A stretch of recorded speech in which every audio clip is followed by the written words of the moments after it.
కానీ వాళ్ళందరూ కూడా సమైక్యంగా లేరు. మంచివాళ్ళు ఉన్నారు సమాజంలో 90%, కానీ ఎవరికి వాళ్ళు ఉన్నారు. ఇంకొక 8% మంది మంచివాళ్ళు కొద్దిగా కలిసి ఉన్నారు. 2% మంది అతి దుర్మార్గులు ఉన్నారు, కానీ వాళ్ళు చాలా కలిసికట్టుగా ఉన్నారు. కాబట్టి ఈ 2% వ్యక్తులు ఈ 98% మీద ఏం కావాలంటే అది చేస్తున్నారు. కాబట్టి ఇప్పుడు మనం చేయాల్సింది మంచి వాళ్ళనంతా కలపడం, మంచి ఆలోచనలు ఉన్న వాళ్ళందరినీ కలపడం.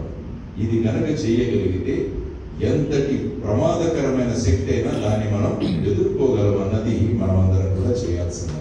కాబట్టి సండే ప్రేయర్స్లో మీరు చేస్తున్నది అదే, అందరినీ ఒక గుంపుగా చేయడం, ఒక మంచి సముదాయంలాగా తయారు చేయడం. అందుకనే ఒక స్కూల్లో ఒక టీచర్ భారతదేశ పటాన్ని 29 ముక్కలుగా చేసి పిల్లవాళ్ళను కలపమని ఇచ్చింది. ఒక పిల్లవాడు 10 నిమిషాల్లో కలిపేశాడు, ఇంకొక పిల్లవాడికి 2 గంటలు పట్టింది.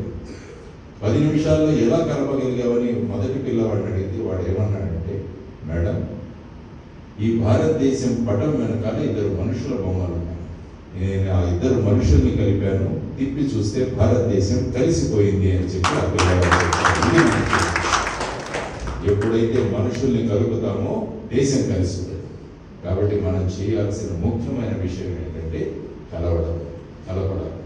అందువల్ల ఈరోజు కూడా చూడండి, మనకు ఒక సమైక్య శక్తి, మనం అందరం కలిసి ఉన్నప్పుడు మనలో ఒక తేజస్సు వస్తుంది, ఒక బ్రహ్మాండమైన బలం వస్తుంది.